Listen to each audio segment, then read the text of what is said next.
Did you fill up today or just? No, I just got $15.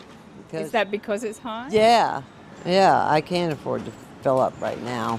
Payday isn't right now. I don't know that we're going to wake up from one day to the next, to be honest. The only thing that I know that the prices went up, it's not good. So he's the president, so he needs to consider it when the prices goes up. It's not good for the lives of the people. Gas prices in the US have been rising since the war in Iran began. They've gone up on average about 50 cents a gallon, and here in DC that puts it about $3.50. Now in Australian terms, a litre works out about 125 Australian here. That might not seem much, but motorists here are already feeling the pinch.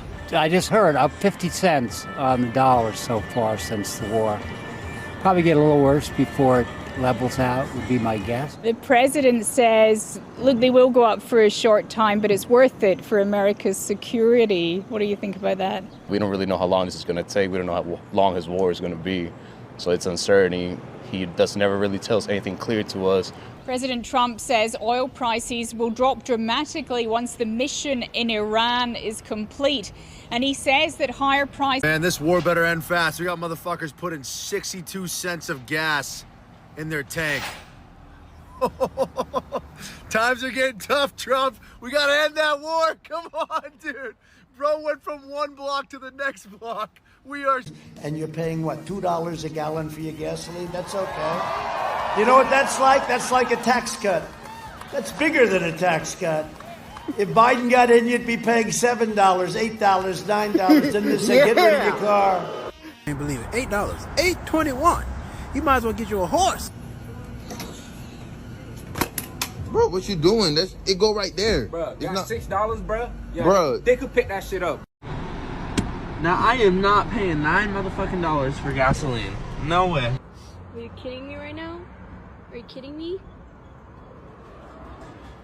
Oh, by the way, it's $4.45. Well, I can't lie to you. This gas is getting crazy in Georgia, bro. Good Lord. Fuck you, Donald Trump. Fuck you, Donald Trump. Fuck you, Benjamin Netanyahu. Fuck you, this shit. Look at this. Somebody come look at this.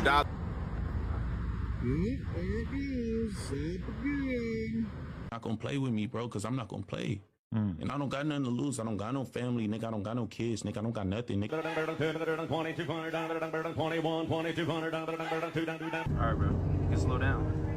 Do you regret your vote right now? Well, between him and her, I thought he was the better choice, but honestly, I miss my Uncle Joe. I was a nobody, and I was balling then.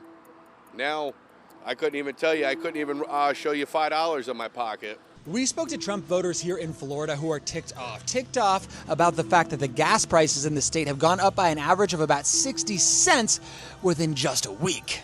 I would just wish he'd keep up on his campaign promise and say he was going to put it under $3. He'd end that war so fast. But here it is, 5 years later, helping his buddy out get his more money.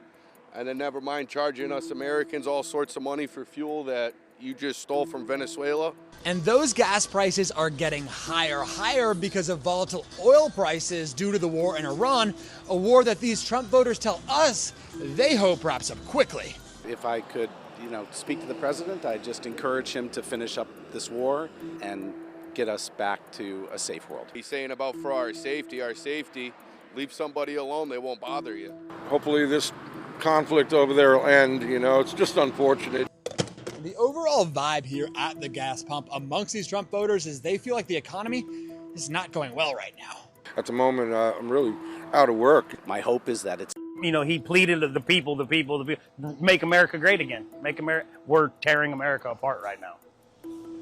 Fishermen here in Cortez, Florida are pissed off with the president who many of them voted for, and they're angry because of skyrocketing diesel prices. I'm really scratching my head because I voted Republican and most of us in the fishing industry did, and we're not seeing the positives come out of it. Now, before the war in Iran, gas coming from this pump in Cortez was going for $3.29 per gallon. Now, gas from this pump is closer to $5 a gallon. And for boats like this one, Linnea, which is about to go out on a 2-week sword fishing trip, it needs 4,600 gallons of diesel. And with prices like these, that's making business unsustainable. All of that on top of the fact that these fishermen are also having to contend with President Trump's erratic tariff policy. When the tariffs initially went into effect, there was a huge jump in all of our tackle and supplies. And even though the tariff percentages were rolled back a little bit, our suppliers never rolled back their prices. Now, the manager of this family-run fishing company here in Cortez, Karen Bell, tells me that the tariffs and the diesel prices mean she's going to have to raise the price of fish. And that cost is ultimately going to be incurred by the customers. I'm going to try to push prices up. I hope consumers realize that, when we push prices forward or up, it's not really something we want to do. And one fisherman warned me that this could mean the end for the fishing industry here in Cortez. Oh, this could be the final straw for a lot of people. For a lot of people in this industry, man. I mean, we're already taxed to death. Everything, the cost of everything, tackle, the cost of operation, and then the fuel going up. It could be the nail in the coffin for a lot of people. We did it, MAGA. We made America great again. We got $4 gas in Pennsylvania. And this isn't isolated either. I'll show you that in a second. Does everybody remember when Dictator Trump was on the campaign trail and he promised everybody gas would be below $2 and your energy prices will go down 50% within 1 year? Remember? My plan will cut energy prices in half or more than that within 12 months. That means we're going down and getting gasoline below $2 a gallon, bring down the price of everything from electricity rates to groceries, airfares. Well, here we are more than 12 months later, and gas is $4 a gallon in Pennsylvania. I went to 3 different gas stations today just to drive around and take a look. This is at a Wawa in Exton, Pennsylvania on Route 30. Now, this Wawa had the cheapest gas I saw during Trump's term. This Wawa had gas at $2.98 for about 3 or 4 days right after Christmas. So this is one of the cheaper gas stations where I live. This is a second Wawa near where I live, about a mile away from the Wawa that I just showed you. Same exact gas price as $3.99 for regular gas. And yet a third Wawa, this is in Malvern, Pennsylvania, about 2 miles away from the previous Wawa I showed you. Also $3.99 gas for regular gasoline. This is going to go above $4 probably by the weekend. And we're not even in summer gas yet. You guys remember in the summertime, they changed the gas out right around June 1st. And gas in the summer is more expensive than gas in the winter because of the formulation of the gas. Do you remember that? We didn't even hit summer grade gasoline yet. That's going to make it go up another 25 to 35 cents a gallon. Yep. But MAGA, promises made, promises kept, just like he promised to release all of the Epstein files, which he didn't do. I want you to watch something, and I'm going to show you an example of someone not having a clue what they are doing with policy. Do you know that right now, and they weren't building them with me, they weren't building anything in Mexico having to do with cars with me, because I said, if you build it, we're going to put 200%, you're not going to sell one car into this country. And That's Donald Trump talking about U.S. automakers moving to Mexico. And him saying that he told them, if you go to Mexico, we're going to put a 200% tariff on everything coming out of your country, right? That's what he's telling people. So what is one of the big reasons automakers are moving to Mexico? The USMCA. Additionally, U.S. automotive manufacturers are making the move to Mexico due to the USMCA incentives. Per the automotive provision, companies are offered reduced tariffs or possible duty-free Night shift, clock in.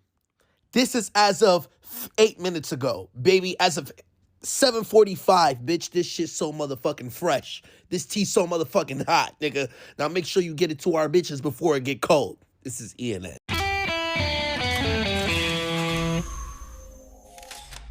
As you know, we've been covering this Iran versus U.S. and Israel war for a long time.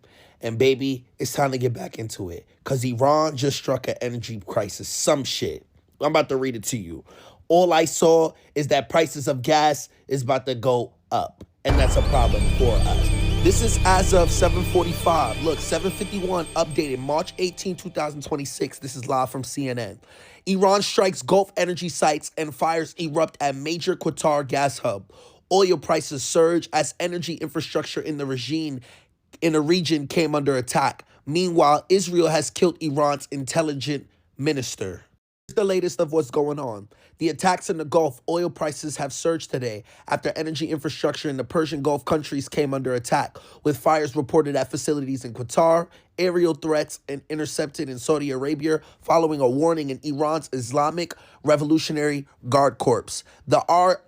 The IRGC accused the U.S. and Israel of targeting its oil and gas facilities. The diplomatic moves: Qatar expelled Iran's military and security attaches following the attack on Ras Laffan natural gas processing facility, a bedrock of the Gulf's state's economy. Another backup source, this is from the New York Times. Iran's war live updates. Oil prices spike as Gulf energy sites are struck. Airstrikes hit major energy facilities in Qatar after Tehran vowed retaliation for the earliest strike on infrastructure of the vast South Pars offshore gas